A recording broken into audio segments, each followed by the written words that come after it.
Assalamu alaikum, my dear fellows and colleagues. We are pleased to welcome our distinguished guest here, Mr. Razi Hassan. He's currently and working in ICI Pakistan, and he's a very good supply chain manager. Thank you, Dr. Maroof. Ji, Assalamu alaikum. This is Razi Hassan. You guys just got to know me a little from Dr. Maroof. Let me introduce myself a bit.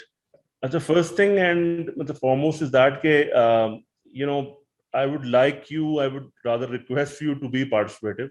Just shake your hand and speak up. I don't like personally the written messages and the the written consent, और वो मैं देख भी नहीं पाता. तो it's better off कि हम एक दूसरे से बात करें. कोई भी चीज आप लोगों को अगर मेरी पसंद ना आए या मुझसे कोई भी सवाल हो आपको, तो just raise your hand and unmute your mic and try to speak up. There would be no language barriers. कोई भी language barrier नहीं होगा इंशाल्लाह. आप किसी भी लैंग्वेज में बात आप करना चाहें तो आप जो कर सकते हैं. मुझे पश्तो नहीं आती, बाकी सारी लैंग्वेजेस थोड़ी बहुत मैं समझ लेता हूँ. जो मुझे इनफैक्ट बताया गया है जनाब, वो ये है कि मुझे आप लोगों को कुछ थोड़ा बहुत सप्लाई चेन के बारे में बताना है और क्या उसका फ्यूचर है. और मुझे to the best of my reading, I am sure most of you except of course doctor Maroof are students, और ये शायद सप्लाई चेन के स्टूडेंट्स हो ना हो उसके बारे में जानना चाहते हैं. And they are a bit curious about this particular field and their future, if they want to build it in this particular field or not. अच्छा, मैं अपना थोड़ा सा briefly आप लोगों को बता दूं. I have been associated with industry for about 17 plus years, and I have done different roles, and I have associated both with multinational and the local companies as well, quite a renowned names.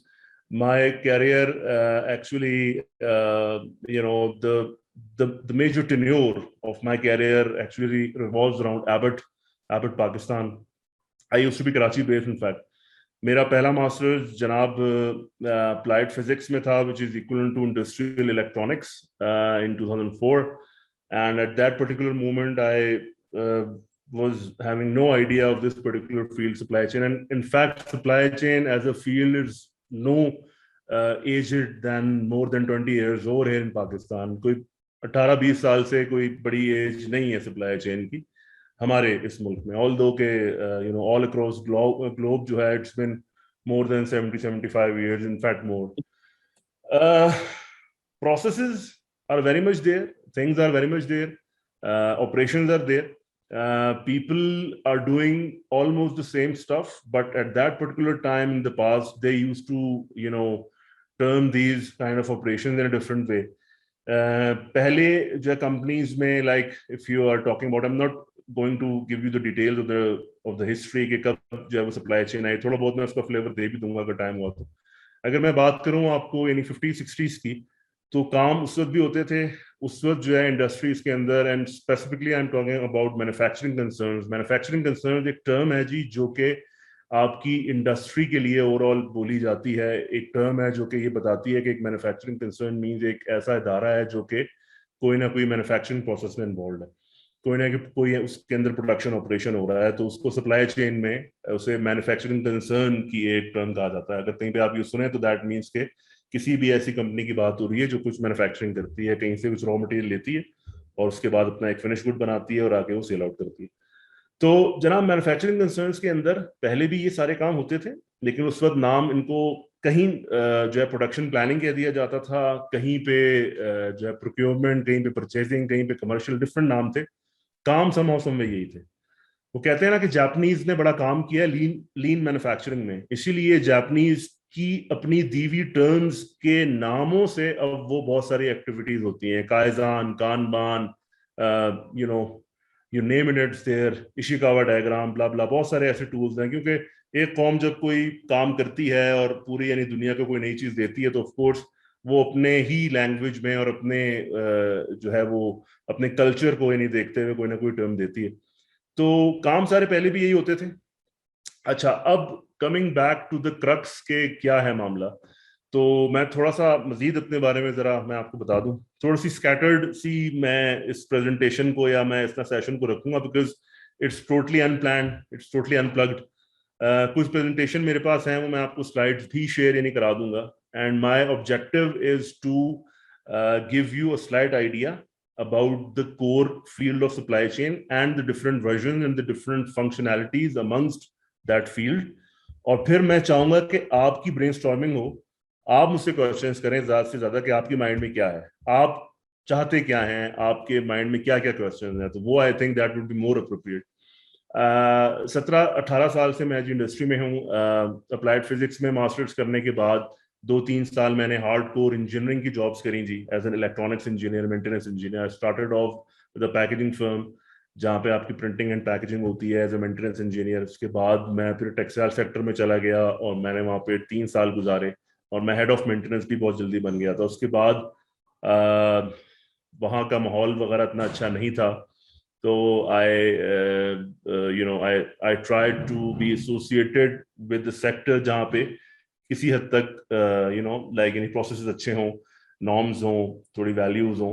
तो हमारे यहाँ pharmaceutical sector, अगर मैं यूं कहूँ कि वहाँ पे सबसे स्ट्रांगली एसओपीज को और जो प्रोसीजर्स को फॉलो किया जाता है, तो ये शायद गलत नहीं होगा, because why pharmaceutical business is a regularise business. DRAP का नाम सुना होगा आपने, drug regulatory authority of Pakistan. तो मेडिसिन बन रही हैं आपकी जहाँ पे फार्मास्यूटिकल ग्रेड ऑपरेशन हो रहे हैं, तो वहाँ पे एसओपीज का, वहाँ पे क्वालिटी कंट्रोल्स का, इन चीजों का बहुत ज्यादा ख्याल रखा जाता है, एंड अकॉर्डिंगली उनकी फिर डॉक्यूमेंटेशन भी वैसी होती है। तो अमंगस्ट ऑल दिस, अच्छा तो मैं थोड़ा सा अपने बारे में इनफैक्ट बता रहा था जी, फिर ये मैं कुछ बात कर रहा था फार्मास्यूटिकल सेक्टर की।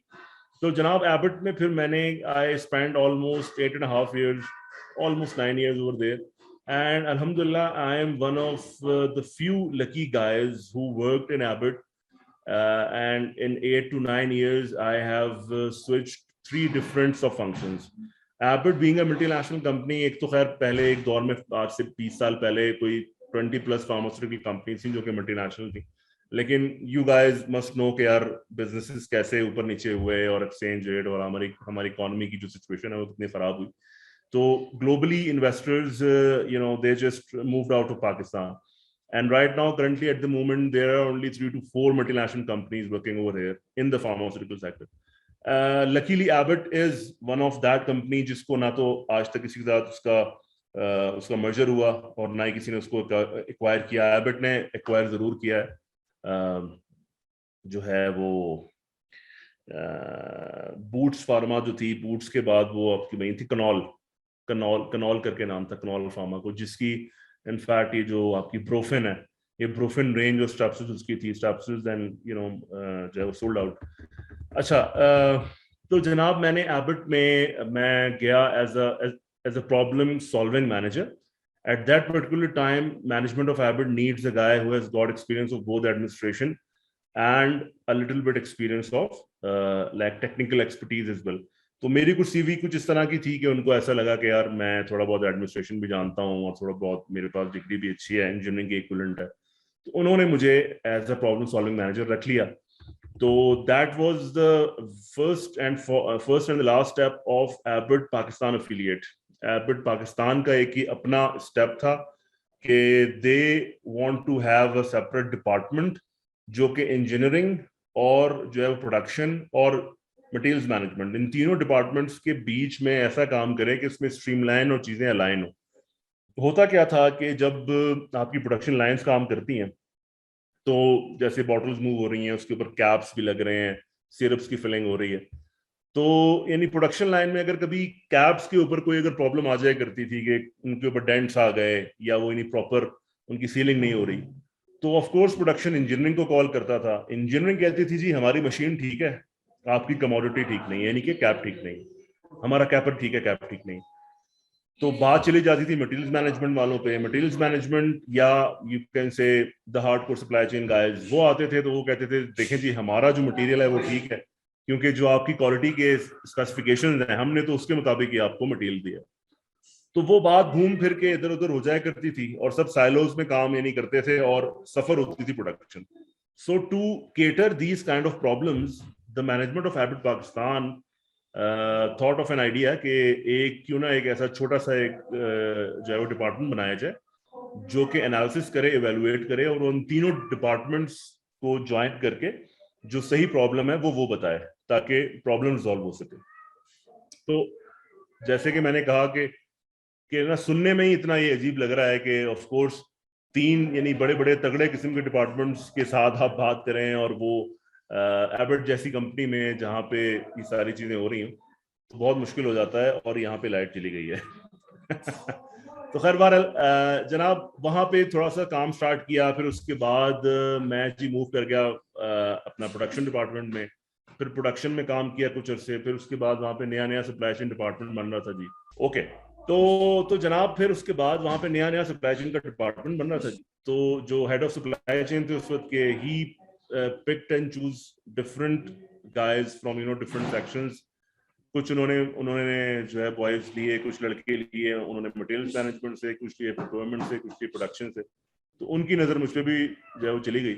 तो I got selected in that particular department and then I got to know about this particular field of supply chain.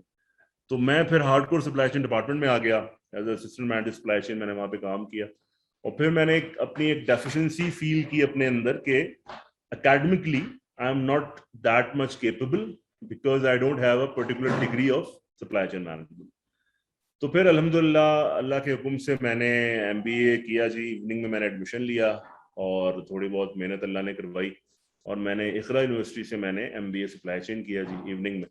और मैं एक पर्टिकुलर स्पैन के लिए अबाउट 2 इयर्स के लिए मैं नाइट शिफ्ट में गया और मैं उस वक्त ये 2 से 4 आंखें हो गई मेरी तो उसमें ये था कि थोड़ी सी मेहनत तो करी लेकिन अल्लाह ने उसका फल भी दिया। और उस वक्त जरा थोड़ा इतना ज्यादा फाइनेंशियली मामलात बेहतर नहीं थे तो नाइट शिफ्ट में एक हमें अलाउंस भी मिल जाया करता था। तो मैंने अपने बॉसेस से बात करके कि यार ये जो प्लानिंग का काम है ये मैं नाइट शिफ्ट में भी कर सकता हूँ। तो मैं रात को 10 बजे जाऊंगा और मैं 6 बजे अपना काम देके ईमेल वगैरह करके आ जाऊंगा। There is no need of me to be present in that particular day light.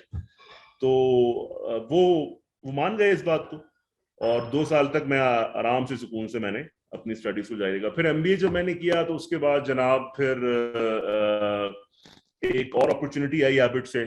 I am a certified supply chain professional from APICS USA। APICS association of operation management है जी। It's US based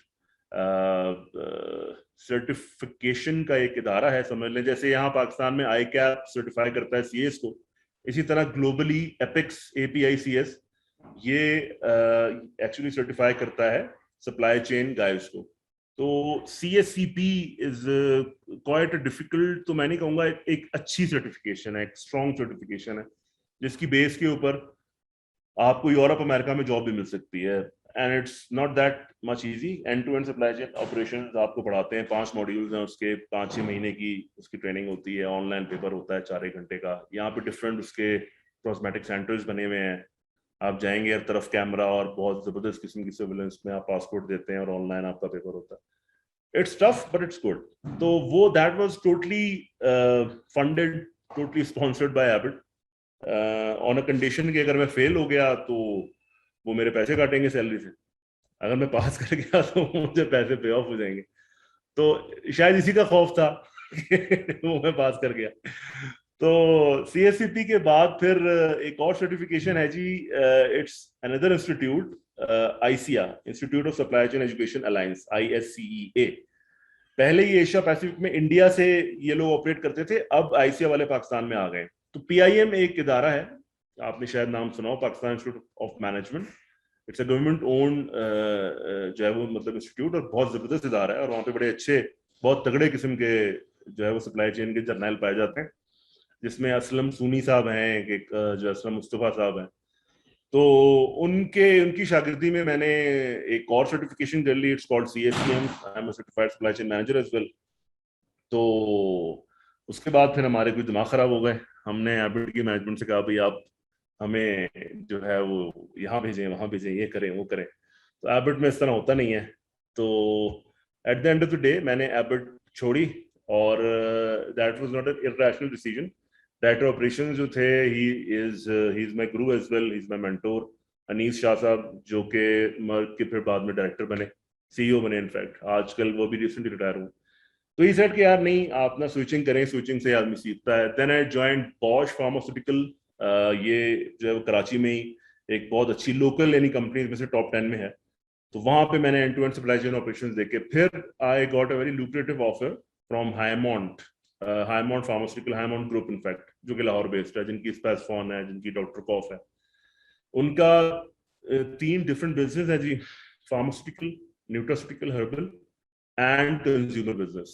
So back in 2017, they need a guy who can manage their end-to-end supply chain operations of 300 plus products. तो वो एक opportunity बहुत अच्छी थी, मेरा अपना लर्निंग कर्व भी था उसमें, बहुत चैलेंजिंग एक रोल था।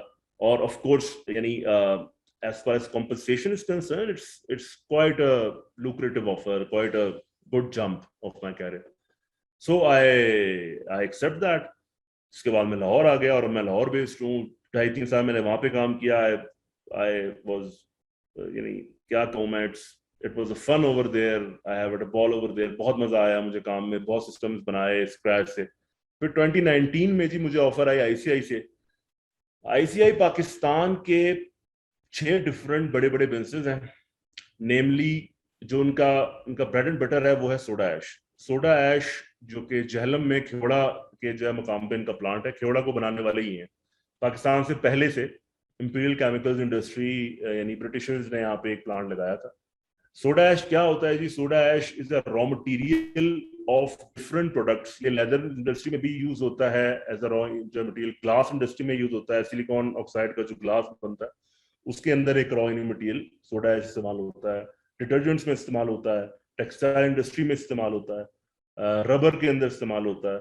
तो इनकी यहाँ पे हमारा कोई भी और यानी कंपटीशन है नहीं इन दिस पर्टिकुलर फील्ड, यानी कि सोडा ऐश में। इट्स अ ह्यूज प्लांट और ब्रेड एंड बटर हमारा वही है। उसके बाद दूसरा इनका ह्यूज बिजनेस है जी, इनका पॉलिएस्टर बिजनेस, जो कि यहाँ पे शेखुपुरा में प्लांट है। तो ये हम लोग जो है वो सिंथेटिक पॉलीमर बनाते हैं, जो कि टेक्सटाइल इंडस्ट्री को हम लोग सेल आउट करते हैं। Again it's a huge plant. फिर तीसरा बड़ा बिजनेस है जी pharmaceutical.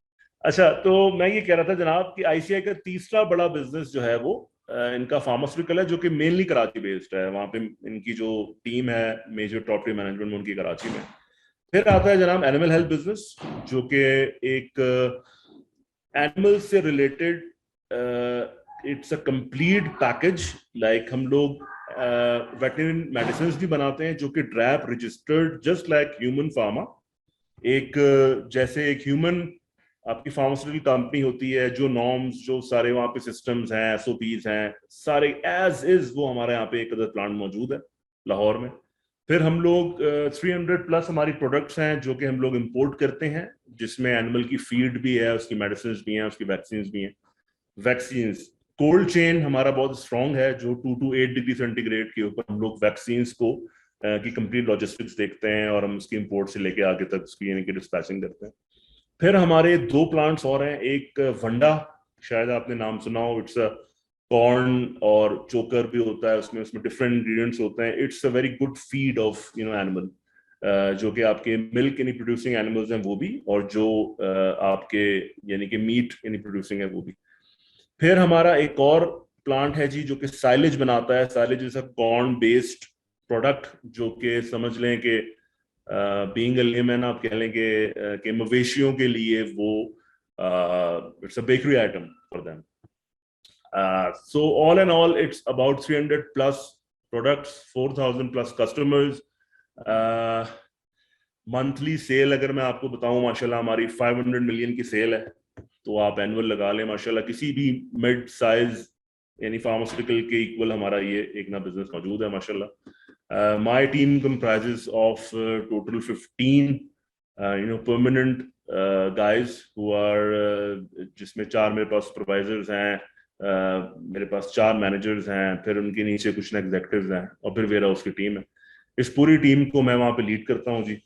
I am managing end-to-end supply chain operations, and when I said end-to-end supply chain operations, that means ke starting from production planning, then materials planning, then procurement, logistics, यानी shipping कह लें आप जिसे ना, shipping, warehousing, and customer service, which includes distribution as well.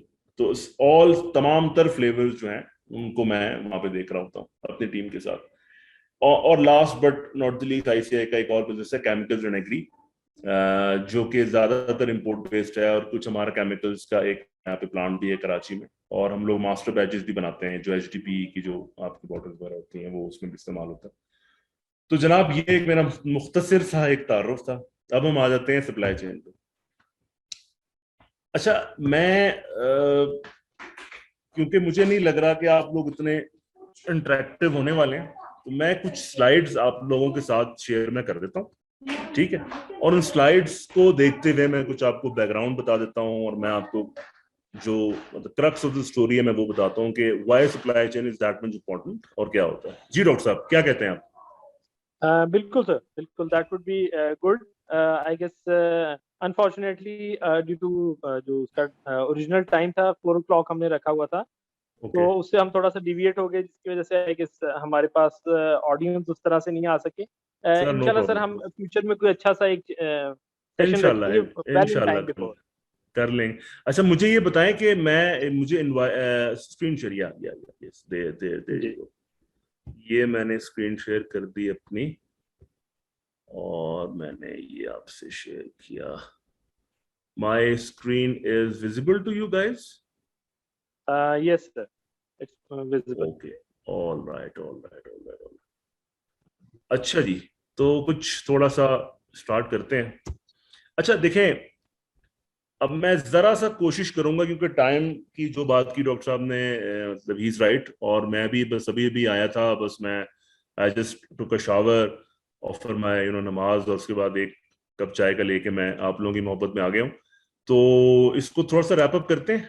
मैं आपको बताता हूँ कि जनाब, अगर हम बैकग्राउंड की बात करें ना, तो किसी भी जो है कंट्री का ना, यानी मैं मैक्रो लेवल से अगर हम स्टार्ट करें, तो कंपनी की वेल्थ उसकी जीएनपी से मेजर की जाती है। और जीएनपी क्या है वो आपके सामने, output of goods and services produced in a given time by any country, by any nation. अच्छा, अब इसमें क्योंकि ये इट्स अ रेशो, ठीक है जी, ratio of goods and services जो कि यानी प्रोड्यूस हो रही हैं एक जो वो पर्टिकुलर टाइम में। तो उसमें दो हमारे पास कीवर्ड्स हैं, एक तो गुड्स है, दूसरा सर्विस है। टाइम तो खैर आप लोगों को पता ही है। तो गुड्स क्या होते हैं जनाब? एनी टैंजिबल थिंग, ठीक है, फिजिकल टैंजिबल ऑब्जेक्ट्स, कोई भी प्रोडक्ट यानी कि बन रही है या कुछ भी। और सर्विसेज क्या होती हैं? सर्विसेज इज मतलब समथिंग ट्रिकी तो मैं नहीं कहूंगा, something interesting, it's a performance of some useful function. तो अगर हम इसी एस्पेक्ट से देखें तो सोर्स ऑफ वेल्थ क्या होती है? जैसे हमने यानी कंट्री की बात की कि यार वेल्थ ऑफ द कंट्री हम लोग मेजर करते हैं जीएनपी से। अच्छा जी, जीएनपी ये है, ठीक है। जीएनपी के अंदर दो जो बड़े एस्पेक्ट्स हैं वो क्या हैं? Two most important keywords, goods and services, हमने वो भी देख लिया। तो सोर्स ऑफ वेल्थ क्या होती है? कोई भी कंपनी अगर सॉरी कोई भी कंपनी नहीं, मैं कोई भी कंट्री, इनफैक्ट कोई भी कंट्री अगर जिससे आप बात करें कि वो बहुत अमीर है या बहुत वेल्दी है या उसके पास वेल्थ है, तो उसकी सोर्स क्या होती है आप लोगों के ख्याल में? कहाँ से आती है वो वेल्थ? तो एक तो ये होता है कि आप ये कहते हैं कि जनाब ब्रिटिश पाउंड जो है वो सबसे स्ट्रांग जो है करेंसी इसलिए है क्योंकि ब्रिटिशर्स के पास गोल्ड बहुत है, गोल्ड के जो है रिजर्व्स बहुत हैं। Yes, you right. तो कौन कौन से ऐसी चीजें हो सकती हैं जिससे नेशनल रिसोर्सेज, ठीक है, कि आपके पास कितनी गोल्ड है, कितना आपके पास डायमंड्स हैं, कितने आपके पास नेचुरल रिसोर्सेज हैं, फार्म लैंड्स कितने हैं, फॉरेस्ट कितने हैं, मिनरल डिपॉजिट्स एंड ऑल। तो आपकी जो जमीनें हैं कितनी जरखेज हैं, आप कितने आपके पास मवेशी हैं, ऑल दिस थिंग्स। तो यस, आप इन मेजर्स से आप किसी भी कंट्री की वेल्थ को आप ना जो है वो एक आपके सामने एक चीज आ सकती है कि वो कंट्री जो है कितना अमीर है, आपके पास फूड रिजर्व्स कितने हैं। लेकिन हर काम के लिए ना एक ट्रांसफॉर्मेशन जो है वो रिक्वायर होती है कि कोई भी अगर आपके पास मटेरियल है तो वो हमेशा आपको प्योरेस्ट फॉर्म में नहीं मिलेगा। मतलब पानी है अगर, तो हर चीज पानी की तरह तो नहीं मिलेगी आपको ना। अगर आप कोई अगर नेचुरल रिसोर्सेज हैं, अगर आपके पास गोल्ड भी है या अगर आपके पास ऑयल रिजर्व्स भी हैं, तो वो बहुत इम्प्योर फॉर्म में मिलेंगे। You have to transform them, you have to define them, you have to do some action, some steps to make it a usable good. तो इस ट्रांसफॉर्मेशन के प्रोसेस को कहा जाता है प्रोडक्शन। ठीक है जी। प्रोडक्शन क्या हुआ फिर? वैल्यू एडिशन हुआ। कि आपका, अगर आप एक एग्जांपल लें, देखें अरबों को तो नहीं पता था ना कि ये जो, उनके लिए तो ये एक ना कीचड़ थी। ये तो गोरों ने बताया उनको कि यार ये कीचड़ actually it's it's an oil, it's it's a crude oil. फिर आराम को बनी, और वो सारी एक वो हिस्ट्री है कि जो है वो मतलब कैसे ब्रिटिशर्स ने उस ऑयल के ऊपर कुछ कब्जा भी कर लिया, और ऐसा ऐसा फिर जो है वो जब सऊदी अरब और हमारा जो गल्फ एरिया है वो फिर अमीर से अमीर तक होता चला गया। सो द थिंग इज कि आपको यानी प्रोडक्शन फंक्शन बहुत इंपॉर्टेंट है किसी भी चीज को प्योरीफाई करने के लिए या इस्तेमाल के काबिल बनाने के लिए। तो जनाब 4 सवालात होते हैं नॉर्मली सप्लाई चेन में कि right good at the right time at the right quality and do so as economically as possible. तो एक अच्छे प्लानिंग सिस्टम, क्योंकि हम जब भी सप्लाई चेन की बात करते हैं हम प्लानिंग से स्टार्ट करते हैं कि यार आपने एक्चुअली करना क्या है। अब कंट्री से हम लोग आ जाते हैं कंपनी लेवल के ऊपर कि एक बिजनेस है उसने क्या करना है। आप कल को कोई एंटरप्रेन्योरशिप करोगे, कोई अपना बिजनेस करोगे, कोई अपनी मैन्युफैक्चरिंग की कोई आप कोई काम स्टार्ट करोगे, तो ये 4 क्वेश्चन आपने जरूर करने हैं कि what we are going to make, बनाना क्या है, what does it take to make, उसको बनाने के लिए चाहिए क्या, व्हाट डू वी हैव, हमारे पास क्या है, and what do we need, और हमें क्या चीज दरकार है। तो these questions are basically of priority and capacity. Priority कहते हैं डिमांड को, और कैपेसिटी कहते हैं रिसोर्सेज को, यानी सप्लाई और डिमांड। इनका बैलेंस क्रिएट करता है सप्लाई चेन। तो डेफिनेशंस पे मैं नहीं जाता, डेफिनेशंस तो आप लोगों को जो है पता ही है। किसी भी बेसिक जो है मैन्युफैक्चरिंग कंसर्न में ये 3 आपकी एंटिटीज जरूर होंगी। तो basic supply chain model comprise of supplier, a supplier, producer and a customer. Supplier वो होगा जिससे एक्चुअली प्रोड्यूसर कोई ना कोई सप्लाईज लेगा in the form of raw materials और मे बी पैकिंग मटेरियल्स, ठीक है जी, और फिर वो उनको ट्रांसफॉर्म करेगा, उनको प्रोड्यूस करेगा, प्रोडक्शन फंक्शन लगाएगा, उनको ट्रांसफॉर्म करके मटेरियल्स को अपनी एक फाइनल फिनिश गुड बना लेगा, और फिर उसको वो सेल आउट कर देगा अपने कस्टमर्स को। तो बेसिक मॉडल यही है। अब इस बेसिक मॉडल के अंदर नंबर ऑफ सप्लायर्स एक से ज्यादा भी हो सकते हैं, बेसबहा हो सकते हैं। न्यूक्लियस फर्म भी एक से ज्यादा हो सकती है, लेकिन न्यूक्लियस फर्म मीन जो कि आपके बीच में, यानी ये हम लोग हैं एक्चुअली प्रोड्यूसर, यानी सप्लाई चेन के लोग यहां पर पाए जाते हैं। और कस्टमर तो फिर कस्टमर है, और फिर कस्टमर के अंदर भी आपको पता है कि एक चीज होती है कस्टमर, एक चीज होती है कंज्यूमर। तो बीच में आपका पूरा डिस्ट्रीब्यूशन एक नेटवर्क भी हो सकता है। तो जनाब 4 फ्लोज होंगे। इंफॉर्मेशन फ्लो आपका हमेशा बोथ एंड पे होगा, सप्लायर की भी तरफ से इंफॉर्मेशन आ रही होगी और कस्टमर की भी तरफ से। प्रोडक्ट और सर्विसेज का फ्लो हमेशा सप्लायर टू कस्टमर होगा, ठीक है। इसे कहते हैं सप्लायर साइड को कहते हैं upstream supply chain, customer side को कहते हैं downstream supply chain.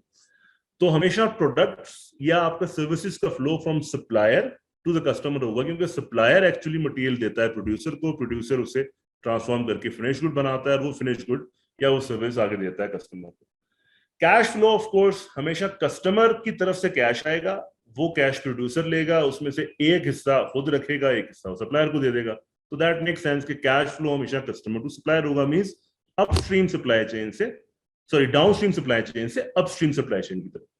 Reverse product flow भी कस्टमर टू सप्लायर ही होगा, क्योंकि अगर कोई प्रोडक्ट आपकी उसके अंदर कोई डिफेक्ट्स हैं तो उसमें रिवर्स लॉजिस्टिक सप्लाई होगी, कस्टमर आपको वापस करेगा, आप लोग खुद वहां से या तो पिक कर रहे होंगे, फिर आप वो वापस आपकी प्रोड्यूसर के पास आएगी, और अगर उसमें कोई मजीद डिफेक्ट है तो वो जाएगा सप्लायर के पास। तो ये 4 तरह के फ्लोज हैं जो कि नॉर्मली सप्लाई चेन में पाए जाते हैं। तो जनाब इंपॉर्टेंट फैक्टर्स क्या हैं? जैसे मैंने आपको कहा कि एक या एक से ज्यादा नंबर ऑफ सप्लायर्स जो है वो आपकी सप्लाई चेन के अंदर इन्वॉल्व हो सकते हैं। Customer can be a supplier another customer, ठीक है।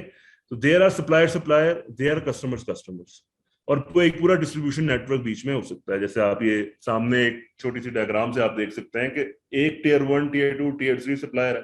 फॉर एग्जाम्पल स्टील मिल की आप एक जब एग्जाम्पल ले, स्टील मिल के लिए लोहा कहां से आता है? लोहा जमीन से आता है, उसे एक्सकवेशन कहते हैं कि एक कोई कंपनी है या एक कोई मतलब गवर्नमेंट ओन जो है वो कॉन्ट्रैक्टर है, जो कि बड़ी भारी भारी मशीन से जमीन के अंदर जो है वो बड़े बड़े गड्ढे खोद खोद के अंदर से लोहे को निकालता है। तो क्या वो लोहा इस काबिल होता है कि इसको यूज किया जाए? नहीं। आप उस आयरन को फिर प्योरीफाई करते हैं। तो एक कंपनी का काम है आयरन निकाल लेना, फिर दूसरी कंपनी उसको प्योरीफाई करती है, फिर तीसरी कंपनी में भी उसको मेल्ट करे, जैसा कि स्टील मिल्स में होता है, और लोहे के अंदर एक सर्टेन पोर्शन ऑफ कॉपर डाले, because steel is an alloy of copper and iron. आप लोगों को शायद पता ही होगा, हिस्ट्री थोड़ी बहुत पड़ी होगी, जब तारिक बिन ज़ियाद साहब ने स्पेन के ऊपर कब्जा किया था तो उन्होंने कश्तियां जला दी थी अपनी सारी, और कहा था कि या तो हम स्पेन को इन्हें फतह करेंगे या फिर हम लोग यहाँ से हमारी जो लाशें जाएंगी। तो जनाब जब द फर्स्ट बैटल अकर्ड, तो एक्चुअली वो यानी जंग थी दुनियावी तौर पे मजहब के ऊपर। तो जो ईसाई विंग था वो कहता था जी खुदा हमारे साथ है, और मुस्लिम्स के पास तो खैर बहरहाल अपनी एक ईमान की ताकत थी। तो जब फर्स्ट बैटल हुई तो हुआ ये कि जब आपस में तलवारें टकराई तो Christians didn't know about the manufacturing of steel, कि स्टील होता क्या है, स्टील क्या धातु, क्योंकि स्टील नेचुरली प्रोड्यूस नहीं होता ना, स्टील को बनाया जाता है। स्टील मिक्सचर है कॉपर का और आयरन का, जो कि इन दोनों से ज्यादा स्ट्रांग है और उसको रस्ट भी नहीं लगता, ये तो सब हम जानते हैं। तो मुसलमानों की जो सॉर्ड्स थी, जो उनकी तलवारें थी, वो स्टील की मैन्युफैक्चर्ड थी और उनकी लोहे की थी। तो पहली जरब में स्टील की जो एक सॉलिड एक ब्लेड था वो लोहे को काट दिया करता था। तो पहले वार में जब आपस में तलवारें टकराती थी तो वहां पे ईसाइयों की जो है वो तलवार टूट जाया करती थी, और अगले ही वार में मुसलमान जो है वो उनका सर कलम कर दिया करते थे। तो इस तरह एक खौफ और हरास भी पैदा हुआ और उन्होंने ये कहा कि यार ये कोई अलग ही लोग हैं। लेकिन उसके बाद जब क्योंकि साइंस की तरक्की में जो है वो गोरों का और क्रिश्चियंस का बड़ा हाथ है, तो उन्होंने जब इसके ऊपर ऊपर रिसर्च किया तो उन्होंने कहा यार ये तो लोहा है ही नहीं, इट्स स्टील। और फिर उनकी तरफ से फिर एक स्टील मैन्युफैक्चरिंग हो, तो स्टील से बात हो रही थी कि जनाब आप स्टील मैन्युफैक्चरिंग में देखें तो डिफरेंट कंपनीज अपना कोई ना कोई इसके अंदर प्रोडक्शन फंक्शन कर रही है, कोई ना कोई वैल्यू एडिशन कर रही है। तो एक सप्लायर के बहुत सारे सप्लायर हो सकते हैं, टीयर 1 टीयर 2, ठीक है। मैन्युफैक्चरर अगर हमारा पाकिस्तान स्टील मिल है फॉर एग्जांपल, तो उसके बाद उसके डिस्ट्रीब्यूटर्स बहुत सारे हो सकते हैं, ठीक है, और फिर उसके कस्टमर्स बेशबा हो सकते हैं। तो any like function can add into this particular supply chain model. Service supply chain की बात करें तो हमारे सामने लेस्को की एक बड़ी एक आइडियल जो है एग्जांपल है। लेस्को क्या करता है जी, इलेक्ट्रिसिटी हमारा प्रोवाइडर है, इलेक्ट्रिसिटी इज अ सर्विस। लेकिन इलेक्ट्रिसिटी सर्विस के लिए कुछ आपको हार्डवेयर भी चाहिए, आपको उसके लिए ट्रांसफॉर्मर्स चाहिए, उसके लिए आपको फैसिलिटी मेंटेनेंस सर्विसेज चाहिए, मे बी ह्यूमन रिसोर्स चाहिए। तो ये तमाम तर जो है सर्विसेज फ्यूल वगैरह के बाद आपकी इलेक्ट्रिक पावर यूटिलिटी थ्रू जो है केबल्स, आपके पास इलेक्ट्रिसिटी 400 वोल्ट की आ जाती है, 220 या 480। और उसके फिर यूजर्स कौन कौन होते हैं? हम लोग घरों में भी इस्तेमाल करते हैं, कमर्शियली भी यूज होता है, और डिफरेंट और इदारे भी इस्तेमाल करते हैं। जनाब supply chain, supply, production, distribution जो हमारे पिलर्स हैं वो हैं जी, जैसे मैंने भी आपको कहा कि सप्लायर, मैन्युफैक्चरर और डिस्ट्रीब्यूशन सिस्टम, और आगे फिर आपका customer. So it is not that much complex, हम इसमें डिटेल में नहीं जाएंगे। Dominant flow of the products मैंने बता दिया आपको, वो फ्रॉम अपस्ट्रीम टू डाउनस्ट्रीम होता है, from supplier to customer. And dominant flow of demand and design information वो आपका कस्टमर से सप्लायर की तरफ जाता है, और इंफॉर्मेशन तो बोथ एंड पे ही होती है। जनाब यहाँ पे आके मैं अपनी बात को करता हूँ खत्म, क्योंकि आगे हम डिटेल में थोड़े से चले जाएंगे। अब हम थोड़ी सी आपस में डिस्कशन करते हैं। अच्छा जी, देखें जी, सप्लाई चेन के अगर मैं कहूं कि 5 बड़े बड़े पिलर्स हैं, जो अब हम बात कर रहे हैं प्रैक्टिकली कि हमारे पास फर्म्स में, हमारे पास कंपनीज में क्या हो रहा है। जनाब सप्लाई चेन डिपार्टमेंट का काम स्टार्ट होता है फ्रॉम द मोमेंट जब हम लोग डिमांड फोरकास्टेड नंबर्स लेते हैं फ्रॉम मार्केटिंग और सेल्स। देखिए किसी भी कंपनी में ना 2 बड़े विंग्स होते हैं, एक होता है आपका डिमांड विंग, एक होता है सप्लाई विंग। जो डिमांड सारे इंडिविजुअल्स हैं ये होते हैं मार्केटियर्स एंड सेल्स पीपल, ठीक है जी। मार्केटिंग के लोग actually they are the brains of the sale, क्योंकि स्ट्रेटजीज ये लोग बनाते हैं, प्रोडक्ट के गॉडफादर और गॉड मदर्स ये लोग होते हैं, कॉन्सेप्चुलाइज ये लोग करते हैं। And it goes without saying, and I don't have any shame to endorse that कि supply chain is a subset of marketing. देखिए जो बिजनेस ड्राइवर होता है ना, बिजनेस ड्राइवर आपका मार्केटियर ही होता है। मार्केटिंग और सेल्स के लोग बिजनेस को ड्राइव करते हैं।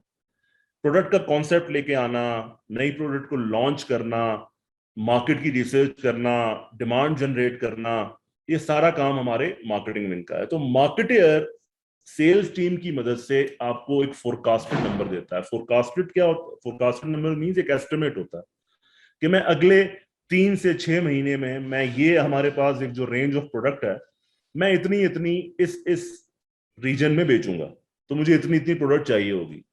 वो दे देता है सप्लाई चेन वालों को कि भाई मैंने आपको अपनी डिमांड दे दी, अब आप ये मुझे प्रोडक्ट बना के। अब सप्लाई चेन का काम होता है कि वो तमाम तर स्टेप्स को इन्वॉल्व करके ये इंश्योर करे कि इनको टाइमली प्रोडक्ट वहां पर मिल जाए as per the quantities given. अब इसके अंदर फोरकास्टेड नंबर्स हमने ले लिए, डिमांड उनसे ले ली, फिर तमाम तर काम हमारा है। हम देखेंगे, सबसे पहले हम लोग प्लानिंग करेंगे कि यार उन्होंने जो हमें हमें डिमांड फोरकास्टेड नंबर्स दिए हैं प्रोडक्ट्स के, वो नंबर्स कितने हैं, क्या वो हमारी प्रोडक्शन कैपेसिटी से मैच करते हैं या नहीं, क्या हमारे पास जो प्लांट है वो इतना केपेबल है कि हम इतने यूनिट्स बना भी सकते हैं या नहीं। प्लस उसके बाद हम ये देखेंगे कि इन प्रोडक्ट्स को बनाने के लिए जितने मटेरियल्स दरकार हैं वो मटेरियल्स हमारे पास मौजूद हैं कि नहीं। जो 4 अभी मैंने आप लोगों को सवाल किए थे कि what does it take to make, यकीनन कुछ ना कुछ मटेरियल्स हमारे पास मौजूद होंगे, कुछ हमें खरीदने होंगे। तो जो मटेरियल्स हमें खरीदने होंगे उनमें फिर मजीद 2 होंगे सवाल कि क्या वो हम लोकली किसी सोर्स से खरीद सकते हैं या वो हमें किसी इंटरनेशनल सोर्स से खरीदने पड़ेंगे या हमें इंपोर्ट कराने पड़ेंगे। तो अगर हमें वो इंपोर्ट कराने पड़ेंगे तो डेफिनेटली उनको मंगवाने का एक टाइम होगा जिसे लीड टाइम कहा जाता है सप्लाई चेन टर्म। वो लीड टाइम नॉर्मली आपका 6 to 8 वीक्स तक होता है। आमतौर पे 3 महीने का एक टाइम एक अच्छा मैनेजर प्लानिंग ले रहा होता है। और ये वो लीड टाइम है जो हम लोग being a supply chain guys हम आगे देते हैं मार्केटियर्स को कि सर आपने करना ये है। फोरकास्टिंग आपने हमें दे दी, फॉर एग्जाम्पल दिस इज सितंबर, आप मुझे फोरकास्ट दे रहे हैं अक्टूबर नवंबर दिसंबर फॉर एग्जाम्पल, कि आपने मुझे एक क्वार्टर की दी। तो आपने जो मुझे सितंबर में फोरकास्ट दी है ना, ये अक्टूबर नवंबर दिसंबर की ये 3 महीने में लॉक कर लूंगा, ये फ्रीज होंगे, आप इसमें कुछ चेंज नहीं कर सकते बाद में। क्यों? क्योंकि इन 3 महीनों की रिक्वायरमेंट को मैं अपने पास अपनी प्लानिंग मेथोडोलॉजीज के थ्रू, जिसे आप एमआरपी रन भी कह सकते हैं, एमपीएस भी कह सकते हैं, बेसिकली मैं ये एक अपने पास जज करूंगा कि मेरे पास to produce that much quantity of the final product, do I have enough materials और नॉट। ठीक है, और वो मटेरियल्स अगर मुझे इंपोर्ट कराने हैं तो उसमें 3 महीने लगेंगे। तो इसलिए मैं उनसे ये रिक्वेस्ट करता हूं कि 3 महीने के लिए आपने इस फोरकास्ट को लॉक कर देना है, फ्रीज कर देना है। ठीक है, इस पूरी थॉट को कहा जाता है टाइम फेंस, और इस पूरे मेथोडोलॉजी को कहा जाता है MPS, master production scheduling. Master production scheduling, ये पेरेंट है और इसका जो चाइल्ड है वो है एमआरपी, मटेरियल रिक्वायरमेंट प्लानिंग, जो हम किसी लेटेस्ट वर्जन में हम ईआरपी सिस्टम्स के थ्रू हम उसे रन करते हैं। सिंपल फॉर्म में समझे, होता क्या है? होता ये है कि एक कोई प्रोडक्ट है, बिरयानी है, प्रोडक्ट है ना बिरयानी, समझे बात को। बिरयानी सबने खाई होगी, ठीक है। बिरयानी कैसे बनती है? अच्छा ऑडियंस बहुत कम है इस वक्त, वैसे चलें। बिरयानी बनती है चावलों से, गोश्त से, उसके अंदर मसाले वगैरह होते हैं, एक कंप्लीट रेसिपी होती है उसकी। जो रेसिपी होती है ना, वो उसकी फॉर्मुलेशन, वो उसकी फॉर्मुलेशन है जिससे वो एक पर्टिकुलर प्रोडक्ट बन रही है। सप्लाई चेन के टर्म में इस फॉर्मुलेशन को कहा जाता है बॉम, BOM। बॉम वो धमाका हुआ नहीं, BOM, bill of materials, bill of materials या मास्टर फॉर्मुलेशन। तो ये फॉर्मुलेशन होती है जो जिससे आप एक प्रोडक्ट बनाते हैं। अब अगर आप यदि बिरयानी बना रहे हैं तो उसमें रॉ मटेरियल की एक मास्टर फॉर्मुलेशन होगी जिसमें चावल होगा, चिकन होगी, डिफरेंट मसाले होंगे, प्याज होगी, घी, तेल वगैरह सब कुछ। और एक उसकी पैकिंग, अगर आप उसे बना के बेच रहे हैं तो आप डेफिनेटली किसी ना किसी बॉक्स के अंदर बेच रहे होंगे, उसके ऊपर कोई लेबल लगाते होंगे आप।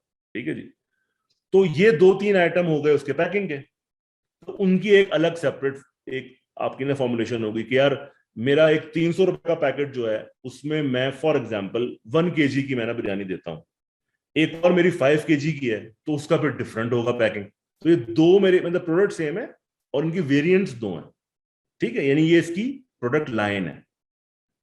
तो मास्टर फॉर्मुलेशन जिसे बॉम्ब कहा जाता है वो कंप्यूटर के अंदर आपका फिक्स होता है। तो बिरयानी 1 kg अगर मुझे बनानी है, 1 kg का एक पैक, और अगर मुझे मार्केटियर ने कहा है सर मुझे 100 पैक्स चाहिए अगले महीने, मेरी फोरकास्ट है ये, मेरी डिमांड है ये, मैं क्या करूंगा कि मैं कंप्यूटर के अंदर कहूंगा भाई 1 kg पैक का एक कोड है, कंप्यूटर को तो नहीं पता ना क्या है बिरयानी, मैंने एक कोड डाला हुआ है 123XYZ 1 kg बिरयानी का कोड है। तो मैंने कंप्यूटर की ना जबान में से बताया भाई ये 100 चाहिए, तो उनका मटेरियल निकाल के दो मैंने, और वो बॉम्ब वो उसका रेसिपी उसके साथ कनेक्टेड है। द मोमेंट मैंने 100 पैक्स डाला तो वो मुझे ठक करके मटेरियल निकाल के दे देगा, यार इसके लिए इतनी चिकन चाहिए, इतना ये चाहिए, इतना चाहिए।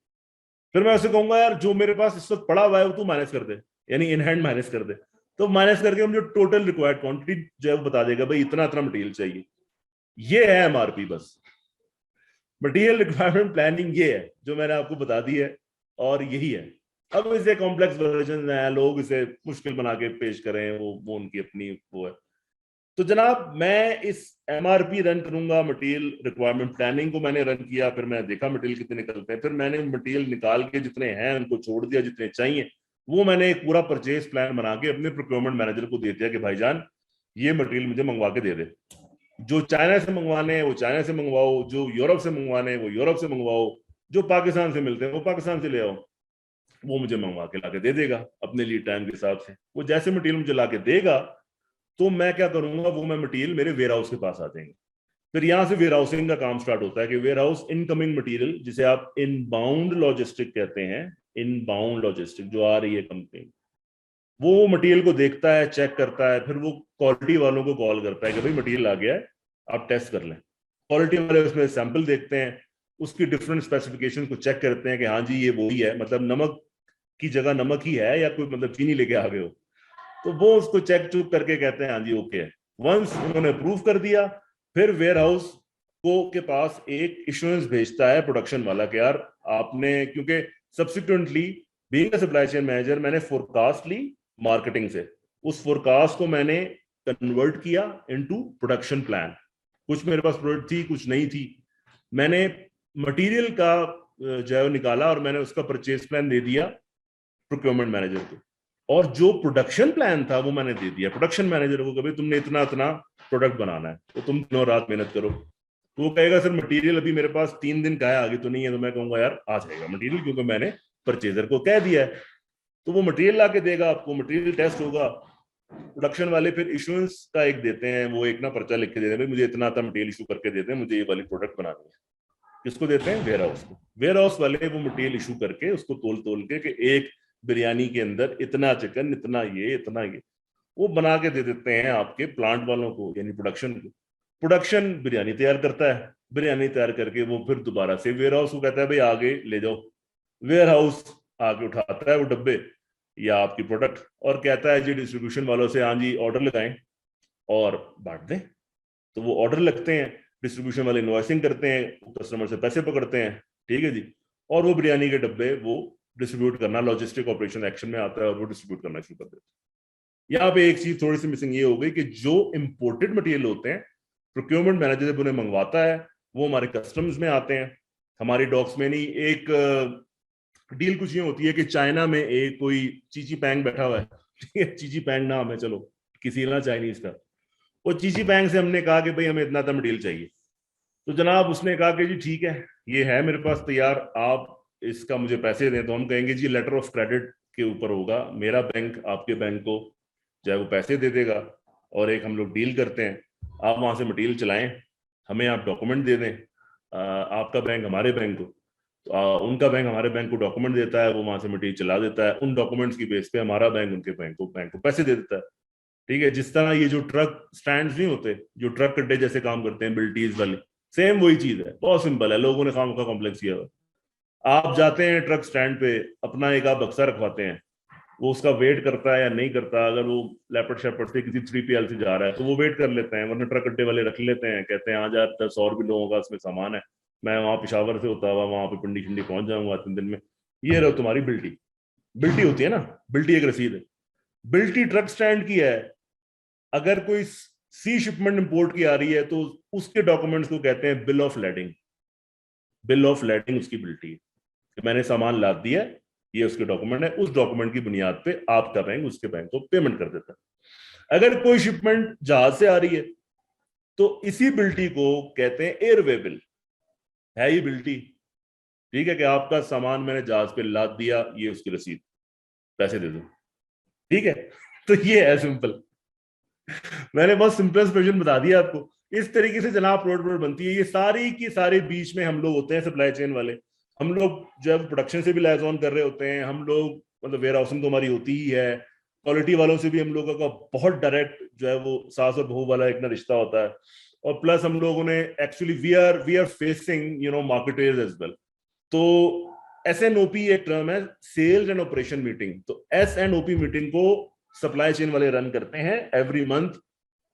वहां से डिमांड साइड इंडिविजुअल्स और यहाँ से supply side individual, production, warehousing, procurement, सब बैठते हैं और देखते हैं कि यार प्लान फिजिबल है नहीं है और कितना ऊपर नीचे हो सकता है, और फाइनल नंबर डिसाइड हो जाते हैं। तो इस तरीके से काम होता है। ये है जी सप्लाई चेन। अब आप चाहें तो उसमें वेयर हाउसिंग का भी एक रोल है, आप चाहें तो उसमें प्रोक्योरमेंट का भी एक रोल है, आप चाहें तो उसमें डिस्ट्रीब्यूशन का भी एक रोल है, आप चाहें तो उसमें being head of the supply chain, जिसको सब कुछ ये काम आता होगा थोड़ा बहुत, उसे इसका हेड बना दिया जाएगा। तो ये है जी सप्लाई चेन। अब कोई सवाल है तो बताएं। Sir extremely extremely thankful. आपने इतने इजी वर्ड्स में जो है ना हमें सप्लाई चेन का जो है ना कंप्लीट जो है वो एक बैकग्राउंड दे दिया with simplest examples. Wonderful. It was wonderful. Now we have Thanks. some question answers. First of all, we have Muniba Munir. उनसे पूछ लेते हैं. Sure. Muniba, you can ask your question. जी Walaikum वालेकुम assalam. Please.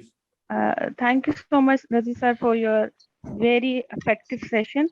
Actually, I have a question, but I have a little bit different question. Somehow, domain will touch the supply chain. Actually, I'm doing जी PhD करें and सवाल। आप मुझसे कोई भी सवाल कर सकती हैं, कोई ना कोई जवाब दे दूंगा आपको। okay, thank you so much. Sir, actually, I'm अच्छा, doing PhD and my area of research is supply chain finance. Supply chain finance, ठीक है, बेहतरीन, Okay. गुड।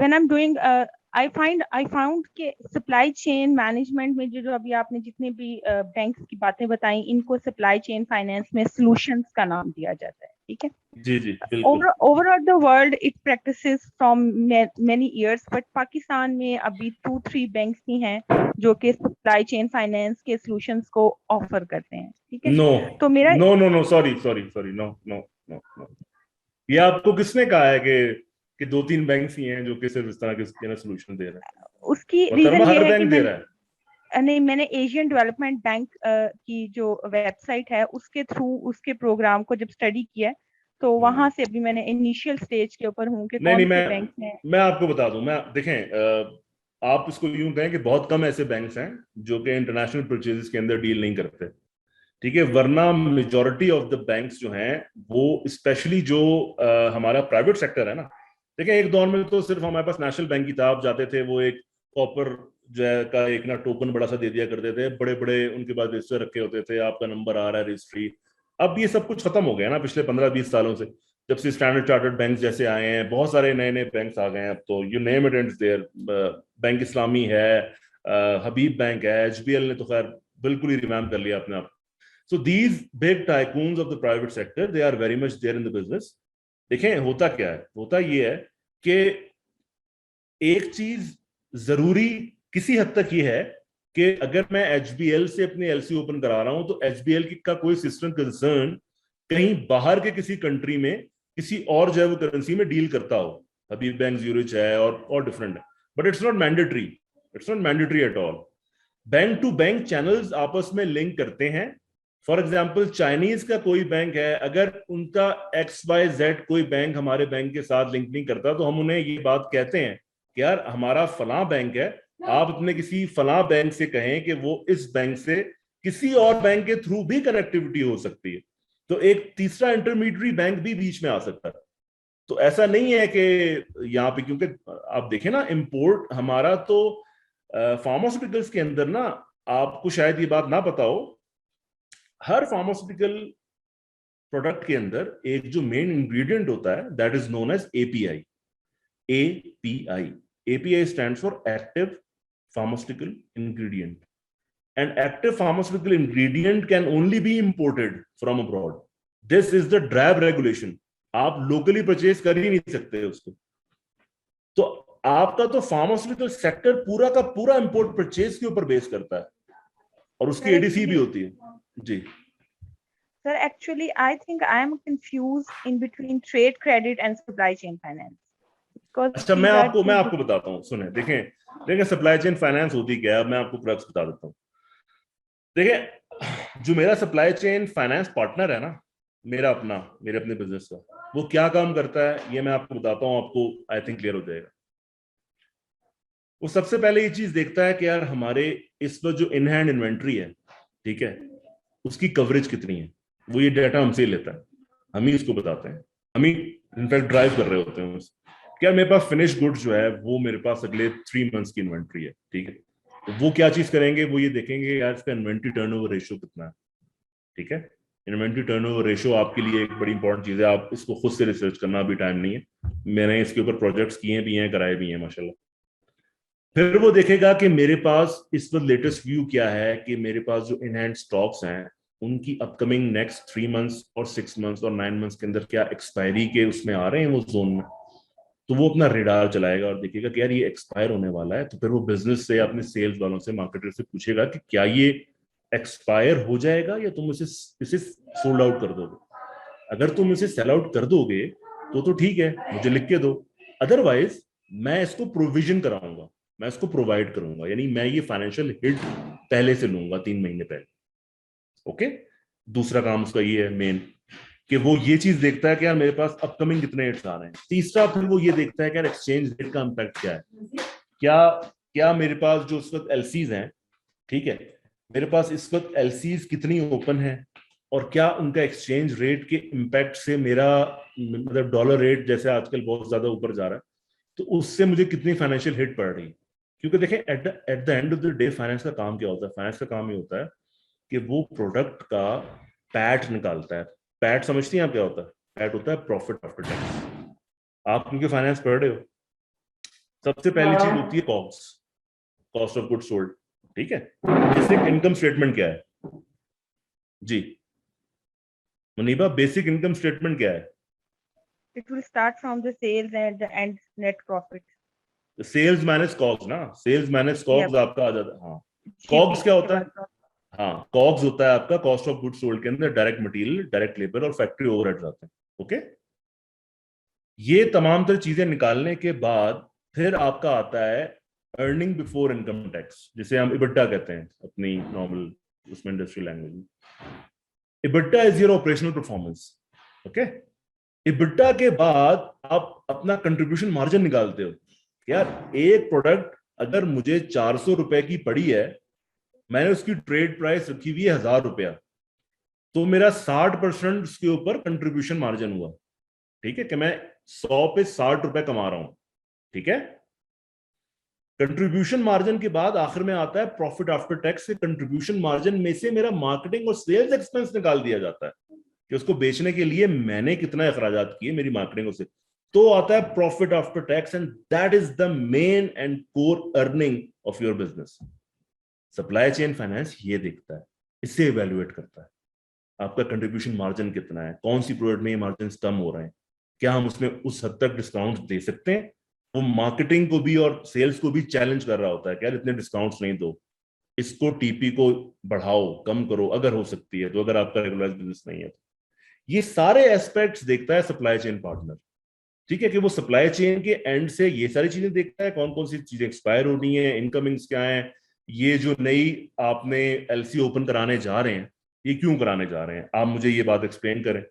तो फिर आप उसको बताते हैं कि यार मेरे पास ये वाला प्रोडक्ट जो है बनाने के लिए एक रॉ मटेरियल चाहिए, रॉ मटेरियल की इतनी क्वांटिटी क्यों मंगा रहे हैं, इसलिए मंगा रहे हैं क्योंकि लीड टाइम है 3 महीने का मुझे मटेरियल रखना पड़ेगा, वो आएगा, फिर अगले 3 महीने के बाद वो इन्वेंट्री दोबारा से रिप्लेनिश होगी, ठीक है, दोबारा से स्टॉक्स बढ़ेंगे, फिर वो ऐसा ऐसा कम होंगे, और फिर 3 महीने के बाद जब मेरे पास सिर्फ 1 महीने का स्टॉक आ जाएगा तो फिर अगला स्टॉक आ जाएगा।